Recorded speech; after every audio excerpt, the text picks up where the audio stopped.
Welcome back, football fans. 1.5 billion people. That's how many tuned in to watch Argentina face France in the 2022 FIFA World Cup final, and not one of them left disappointed. Because this wasn't just a football match, it was a generational war. A high-stakes, edge-of-your-seat battle that felt more like a scripted epic than a real-life sporting event. The world watched as history unfolded, and what they got was 120 minutes of pure, unfiltered football chaos. This final delivered everything: skill, drama, redemption, heartbreak, and magic. It was raw emotion, legendary performances, and unthinkable twists played out under the floodlights of Lusail Stadium. And when it was all over, one thing was clear: we hadn't just witnessed a title match, we had witnessed the greatest World Cup final ever played. And that's not hype, that's reality. So let's dive into the story, the emotion, the momentum swings, and the individual brilliance that made the 2022 FIFA World Cup final a football moment for the ages. Heading into the final, Lionel Messi had already conquered nearly everything: 7 Ballon d'Ors, 4 Champions League trophies, a Copa America, over 90 international goals. But despite all that, there was still one thing left to chase: one trophy, one tournament, one legacy-defining moment: the World Cup. For Messi, this wasn't just another shot at silverware, this was about legacy. For Argentina, it was about redemption. Since Diego Maradona's unforgettable triumph in 1986, Argentina had come close but always fell just short. They had the heartbreak of 1990, the crushing disappointment of 2014, and in between, a whole generation grew up watching Messi carry the weight of his nation, with many still unsure if he could ever step out of Maradona's shadow. At 35 years old, this was it. His last World Cup, his final shot, and when he stepped onto that field in Lusail wearing the number 10 shirt, the pressure wasn't just from a country, it was from the pages of football history. Every movement, every touch, every pass carried that weight. He wasn't just playing to win, he was playing to silence decades of doubt. But greatness isn't about moments of brilliance, it's about showing up when it matters most, and Messi showed up. Across the pitch, however, stood the future. Kylian Mbappé was just 23 years old, but he wasn't new to the spotlight. Already a World Cup winner in 2018, already a global star, already the face of France's golden generation, he wasn't playing for legacy, he was building it in real time. And in this final, he didn't just rise to the occasion, he took it over. For the first 70 minutes, Argentina were in full control. They led 2-0 and looked comfortable, composed, confident, focused. Messi had already scored, Di Maria was flying, France looked rattled, and then Mbappé decided it was time to remind the world who he was. In the 80th minute, he buried a penalty with cold precision. 1 minute later, just 60 seconds, he volleyed home a rocket past Emi Martínez. Just like that, the match went from 2-0 to 2-2. France were back. The game had flipped, but it wasn't over. In extra time, Messi struck again to give Argentina a 3-2 lead. The stadium erupted, the dream seemed alive once more. And still, Mbappé wasn't finished. In the 118th minute, he stepped up for another penalty. Under crushing pressure, he converted. Hat-trick in a World Cup final, the first since Geoff Hurst in 1966. 3 goals on the biggest stage against the greatest player of all time. It wasn't just a performance, it was a declaration. Mbappé wasn't waiting for his turn, he was coming for the throne. 2 icons, 1 epic, and the world watched it all unfold. Think about what we just witnessed. Only 2 players in World Cup history have ever scored a hat-trick in the final. The first, Geoff Hurst in 1966. The second, Kylian Mbappé in 2022. And Mbappé didn't do it in a blowout. He did it with the weight of a nation on his shoulders, inside a stadium erupting with Argentine chants, against one of the greatest teams of the era. The pressure was suffocating, the stakes were suffocating, but Mbappé, ice cold. He played with rage, with elegance, with swagger. Every touch of the ball looked like a statement. You're not winning this without a fight. He didn't just keep France in the game, he turned the final into legend. And even though the scoreboard didn't go his way in the end, make no mistake, Mbappé didn't lose that night. He made history, and the world watched. From start to finish, this wasn't just a football match, it was beautiful, brutal mayhem. Right from kickoff, Argentina came out like a storm. Angel Di Maria was electric. Messi was orchestrating everything, cool as ever, threading passes and pulling strings like a maestro. And France, flat, unrecognizable. No rhythm, no bite, just overwhelmed by the moment. In the 23rd minute, Messi converted a calm, clinical penalty, 1-0. Then in the 36th, Di Maria capped off a lightning counterattack, 2-0. France were on the ropes, it looked over, it felt over. Then came Deschamps' boldest decision. He subbed off 2 starters before half-time. No injuries, just pure tactical desperation. It was a move that shocked everyone, but it worked. Fast forward to the 80th minute, France earns a penalty. Mbappé steps up. No hesitation, 2-1. Barely 60 seconds later, he's at it again. A slick volley that rips through Argentina's defense, 2-2. In 2 minutes, the final transforms from a quiet coronation into an all-out street fight. Extra time brought even more insanity. In the 108th minute, Messi scores again, the stadium erupts. Argentina believes, 3-2. It felt like the fairy tale ending had finally arrived. But no. France comes again. 118th minute, another penalty. Mbappé buries it again. 3-3, a hat-trick, a tied final. 2 teams refusing to surrender. At this point, it wasn't even football anymore. It was theatre, a movie script that tore itself up every 5 minutes and rewrote something wilder. Momentum didn't just shift, it snapped violently between the 2 sides. Every pass, life or death. Every save, a heartbeat missed. Every shot, a moment that could write or erase someone's legacy. And still, the biggest moment was still to come, the penalty shootout. By the time extra time ended, everyone was running on fumes. In the stadium, silence. On the pitch, players broken, staring into the distance. At home, fans frozen, barely breathing. You could see the toll on every face.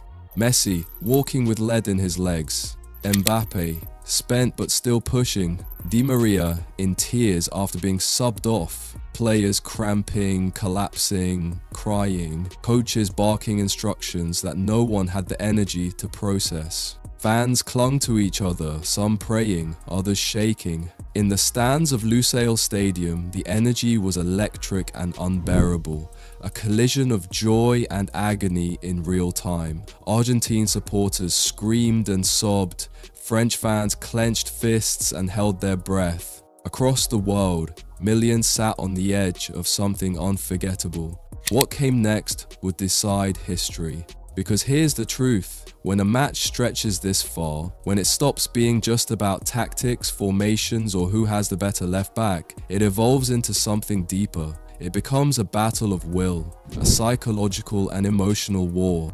This wasn't just about football anymore, it was about who could endure, who could stand longest in the storm. Messi had everything to lose, a lifetime of brilliance, still chasing that one final validation. He had carried the weight of Argentina for over a decade and now stood just 5 kicks away from immortality. Mbappé had everything to prove. He wasn't playing for a legacy built, he was building one with every step. Already a champion at 19, he was trying to become a back-to-back World Cup winner before the age of 25. And he was doing it by dragging a team on his back. They both wanted it, all of it. But this wasn't about desire anymore, it was about survival. And even after 120 minutes of non-stop pressure, brilliance and chaos, the hardest part still waited at the end. Penalties. There is no crueler way to settle a World Cup final. It's not just a test of skill, it's a test of nerve, of composure, of psychological strength. The stadium goes quiet, the goal looks smaller, the penalty spot feels a mile away, and behind every shot is the pressure of an entire nation holding its breath. First up, Mbappé, ice cold, bottom corner, no hesitation, 1-0 France. Then Messi, calm, composed and clinical, rolls it in, 1-1. And then came the turn. Emi Martínez, Argentina's chaos merchant, in goal, El Dibu. He's not just a shot stopper, he's a disruptor. He talks, he points, he dances, he turns the moment into a mind game. And it works. France's next taker, saved. Argentina, buried, 2-1. Then France missed again. Argentina converted again, 3-1. Suddenly, France wasn't just under pressure, they were sinking. To their credit, they answered. Next shot in, 3-2. But Argentina had match point, and stepping up was Gonzalo Montiel, the man who would have the final say in this 3-hour epic. He took a deep breath, ran up and struck. Goal, 4-2. Argentina wins the World Cup. Messi dropped to his knees, his teammates stormed the pitch, tears flowed in the stands and across the country. A dream, nearly 4 decades in the making, had finally become reality. This wasn't just a win, it was closure. Closure for Messi, closure for a nation, closure for fans who had waited since 1986 to feel this again. And it only took 5 kicks to rewrite football history. This wasn't just another trophy on Lionel Messi's shelf. It was the final piece of the puzzle, the missing jewel in the crown of the greatest football legacy ever written. For years, one question echoed through every football debate, a question that lingered in sports bars, analyst panels, and online arguments. Can Messi be the GOAT without a World Cup? He had the numbers, he had the trophies, he had the brilliance, but without that one golden piece, there was always a pause, a hesitation, a footnote in every conversation. He was unmatched, but Maradona had the World Cup. And until Messi did too, there was always that asterisk, that whisper of something missing. Not anymore. In Lusail, Messi didn't just lift the World Cup, he owned the moment. 7 goals, 3 assists, clutch performances in the group stage, mastery in the knockouts, a goal in the final, a penalty in the shootout. He wasn't just a passenger in Argentina's campaign, he was the engine, the leader, the magician, the warrior. And then came the image. Messi, hoisted high on the shoulders of his teammates, arms raised, golden trophy clutched tight, surrounded by a sea of blue and white. That wasn't just a photo, that was mythology, a moment frozen in time, etched alongside Pele's smile, Zidane's elegance, and Maradona's run in 1986. But this time, it wasn't just Argentina that celebrated. The entire football world stopped and applauded. Even Ronaldo fans, even Brazil fans, even heartbroken France fans. Everyone knew what they had just witnessed. This wasn't just another trophy ceremony, this was the closing chapter of a football story that will never be repeated. And Messi closed it on his terms, with fire, with beauty, and with the only thing he hadn't touched yet, immortality. With that win, the debate didn't continue, it ended.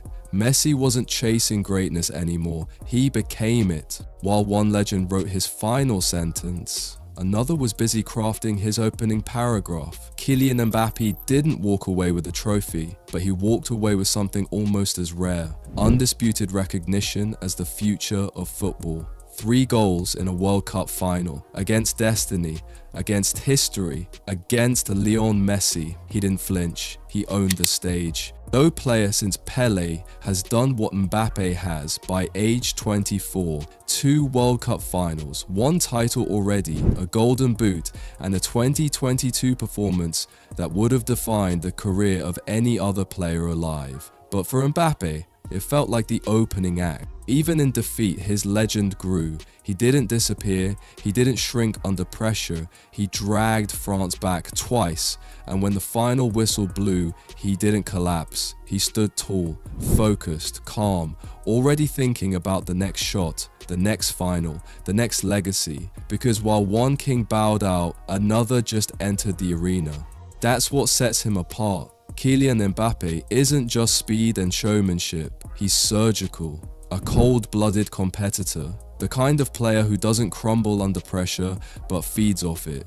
While others hesitate, he accelerates. He doesn't wait to build a legacy over time, he carves it into the game right in front of our eyes. And when the final whistle blew, no tantrums, no bitterness, no excuses, just a distant stare, that quiet burn in his eyes, like a man who's not finished, just reloading. If Lionel Messi passed the torch that night, it wasn't a handoff. Mbappé reached up and ripped it from the sky. Because that's what this final did. It didn't just decide a winner, it reshaped the sport. Before that night, people were starting to wonder if international football still had the magic. Club football had taken center stage. Burnout was rampant. Politics were creeping into every pre-game. Even fans started asking, does the World Cup still matter like it used to?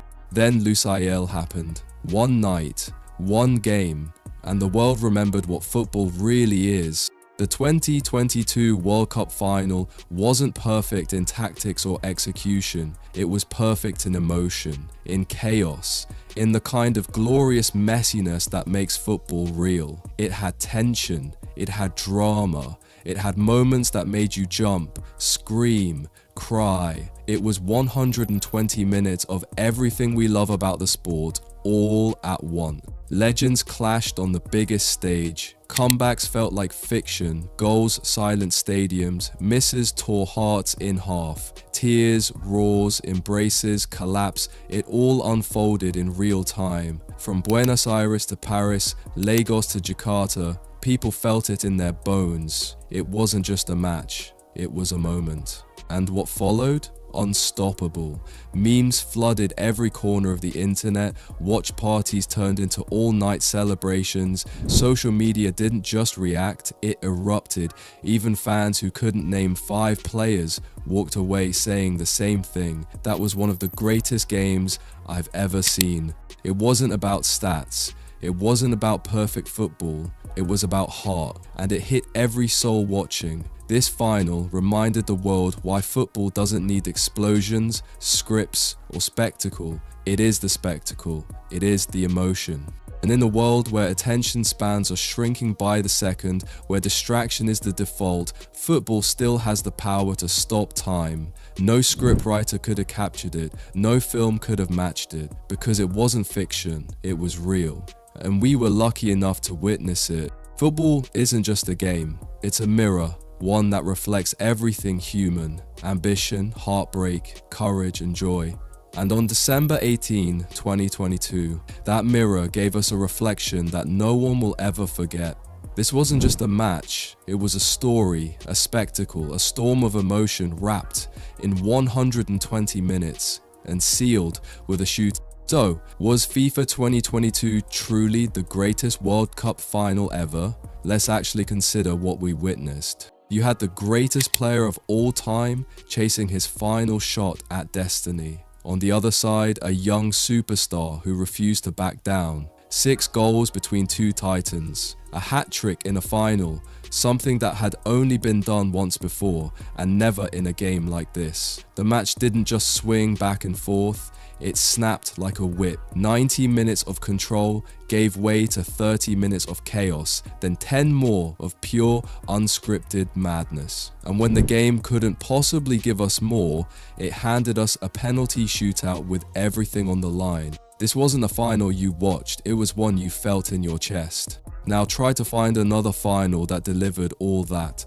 You can't. The 1970 final was a masterclass from Brazil, but there was no drama. 1986 gave us Maradona's brilliance, but not this level of tension. 1998, iconic but one-sided. 2014 was emotional, especially for Argentina, but it wasn't this explosive. FIFA 2022 stands alone because it had everything: drama, redemption, heartbreak, heroics, and history written in real time. It was the perfect storm of storylines and raw emotion. Individual greatness clashed with collective will. It wasn't just a game, it was a legacy unfolding live. It gave us closure for Lionel Messi and a coronation for Kylian Mbappé. One man reached the mountaintop, another proved he's already climbing higher than anyone else his age. And if you were watching, whether you were cheering in Buenos Aires, holding your breath in Paris, or just tuning in from a couch on the other side of the world, you were part of something bigger than football. The memes exploded, watch parties went wild, social media lit up. Even casual fans who didn't know the players walked away saying the same thing. That was insane. What this match proved is that in an age of instant content and endless distraction, football can still stop time. It can still remind us why we care about this sport in the first place. FIFA 2022 wasn't just the best final, it was a generational event. And whether your team won or lost, you'll remember it forever.